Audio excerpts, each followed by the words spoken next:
Toi feuille, toi racino, j'ai oublié, ramasser, songer. Moins gagnant bassin moins, toi feuille tomber là-dedans. J'ai oublié, ramasser, songer. Moins gagnant bassin moins, toi feuille tomber là-dedans. Un accueil chaleureux à tous. Chapitre 24. Clairvoyance. Je voudrais aussi dire que sans votre chaleur, votre présence et votre soutien, cette diffusion serait incomplète. Alors prenez votre place en vous inscrivant à nous. Venez vous en faire partie de nous, de la famille Osiris Café Littéraire. Avec Ronald Selmour. Chapitre 24. Clairvoyance, ou la symbolique du roman Le Comte de Monte Cristo. Laisse-moi répéter ce que j'ai dit tout à l'heure. Je voudrais aussi dire que sans votre chaleur, par votre présence et votre soutien, cette diffusion serait incomplète. Alors prenez votre place en vous inscrivant. Abonnez-vous. Venez vous en faire partie de nous, de la famille Osiris Café Littéraire, animé par Ronald Selmour. Un accueil chaleureux à tous et toutes. On continue avec le chapitre 24, Clairvoyance, ou la symbolique du roman de Le Comte de Monte Cristo. La véritable clairvoyance repose non pas dans votre capacité à voir les choses au-delà de la gamme de la vision humaine, mais plutôt dans votre capacité à comprendre ce que vous voyez. Un état financier peut être vu par tout le monde, mais très peu peuvent le comprendre. La capacité d'interpréter la déclaration est la marque d'une vision claire ou de clairvoyance. Que chaque objet, à la fois animé et inanimé, est enveloppé dans une lumière liquide qui se déplace et vibre avec une énergie beaucoup plus rayonnante que les objets eux-mêmes. Personne ne sait mieux que l'auteur.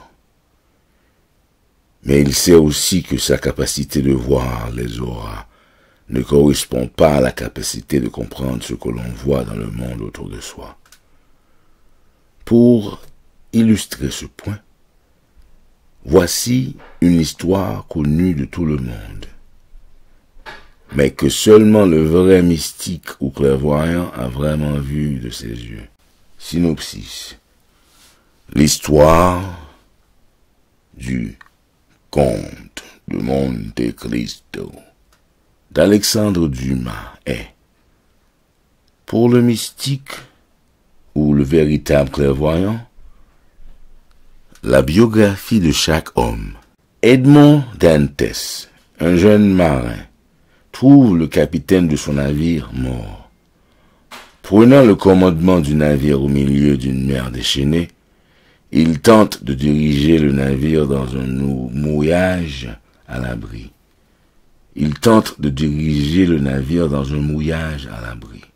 Commentaire. La vie elle-même est une mer de tempêtes déchaînées contre laquelle l'homme se bat quand il tente de se diriger dans un havre de repos. Dantès est en possession d'un document secret qui doit être donné à un homme qu'il ne connaît pas, mais qui se fera connaître au jeune marin en temps voulu. Ce document est un plan pour libérer l'empereur Napoléon de sa prison située sur l'île d'Elbe. Commentaire. Au sein de chaque homme est le plan secret qui libérera le puissant empereur en lui-même. Comme Dantès atteint le port, 3 hommes craignent un changement qui modifierait leur position au sein du gouvernement, arrêtent le jeune marin et le jettent dans les catacombes. Commentaire. L'homme dans sa tentative de trouver la sécurité dans ce monde, est induit en erreur par les fausses lumières de la cupidité, la vanité et la puissance. La plupart des hommes croient que la gloire, la grande richesse ou le pouvoir politique les sécurise contre les tempêtes de la vie. Donc ils cherchent à acquérir ces derniers comme les ancres de leur vie. Pour constater que dans leur recherche de ceci, ils perdent peu à peu la connaissance de leur être véritable. Si l'homme place sa foi dans les choses autres que lui-même, ce qui dans lequel la foi a été placée finira par le détruire. Il sera comme confiné dans la prison de la confusion et du désespoir. Ici, dans cette tombe, Dantès est oublié et laissé à pourrir. Plusieurs années passent, puis un jour, Dantès, qui à cette époque un squelette vivant, entend frapper sur son mur. Répondant à ce coup, il entend la voix de l'un sur l'autre côté de la pierre. En réponse de cette voix, Dantès enlève la pierre et découvre un vieux prêtre qui a été en prison si longtemps que personne ne connaît la raison de sa détention ou de la longueur du temps il a été là. Commentaire. Ici, derrière le mur de l'obscurité mentale, l'homme semble être un mort-vivant. Après des années de déception, l'homme se détourne de ses faux amis et il découvre en lui-même un ancien, sa conscience d'être, qui a été enterré depuis le jour où il se croyait d'abord être homme et a oublié qu'il était Dieu. Le vieux prêtre avait passé de nombreuses années à creuser son chemin hors de ce tombeau pour découvrir qu'il avait creusé son chemin dans la direction de la tombe de Dantès.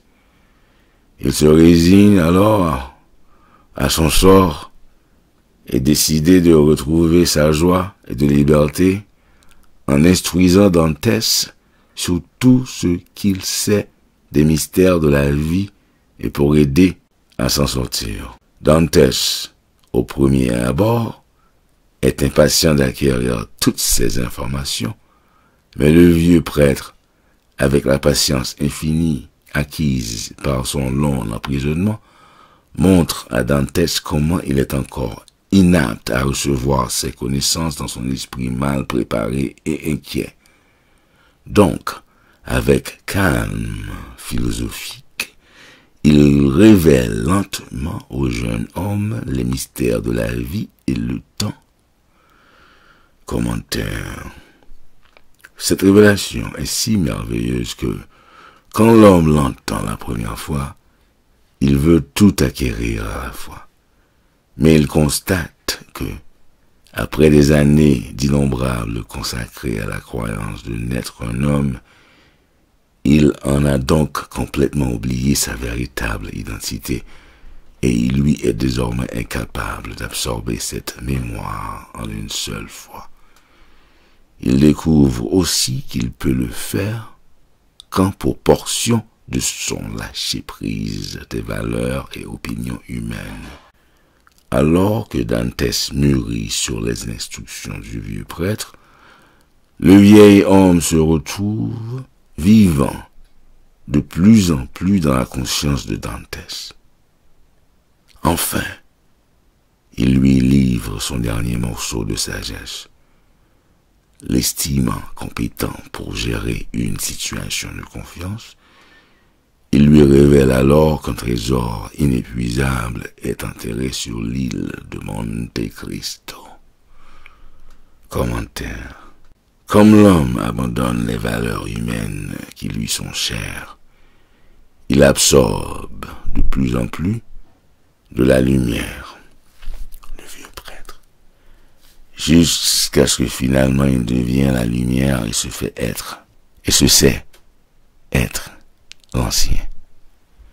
Jusqu'à ce que finalement il devient la lumière et se sait être l'ancien.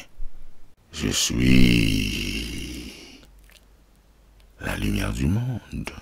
Cette révélation, numéro 7, à cette révélation, les gardes, en découvrant l'accident, cousent le corps du vieux prêtre dans un sac et se préparent à le jeter à la mer. Alors qu'ils partent pour obtenir un civière, Dantès enlève le corps du vieux prêtre et se coule lui-même dans le sac. Les gardes, ignorant de ce stratagème et croyant être le vieil homme, jettent Dantès dans l'eau. Commentaire. L'écoulement du sang et l'eau dans la mort du vieux prêtre sont comparables à la circulation du sang et de l'eau du côté de Jésus quand les soldats romains l'ont percé. Un phénomène qui a toujours lieu à la naissance. Et ici, symbolisant la naissance d'une conscience supérieure. 8. Dantès se libère du sac, se rend à l'île de Monte Cristo et découvre le trésor enfui. Puis, armé de cette richesse fabuleuse et cette sagesse surhumaine, il rejette son identité humaine d'Edmond Dantès et prend le titre de comte de Monte Cristo. Commentaire. L'homme découvre sa conscience d'être le trésor inépuisable de l'univers. Quand l'homme fait cette découverte, il meurt en tant qu'homme et en tant que Dieu. Oui, Edmond Dantès devient le comte de Monte Cristo. L'homme devient Christ. L'homme découvre sa conscience d'être le trésor inépuisable de l'univers. Quand l'homme fait cette découverte, il meurt en tant qu'homme et en tant que Dieu.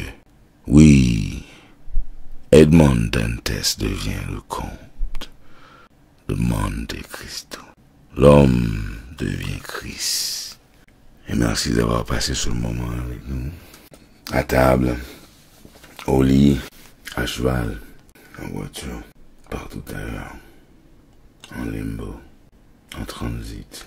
Si vous avez apprécié ce rendez-vous et vous souhaitez y revenir, alors inscrivez-vous, abonnez-vous à nous sur cette page. Et aussi, visitez-nous sur notre site web rosariuscafé.com. Et pour le moment, je vous dis le mot de Cambronne. Ou plutôt, à un de ces quatre. Toi feuille, toi racino, je t'ai oublié, ramassé, songé. Moins gagnant bassin, moins, toi feuille tombé là-dedans. Je t'ai oublié, ramassé, songé. Moins gagnant bassin, moins, toi feuille tombé là-dedans.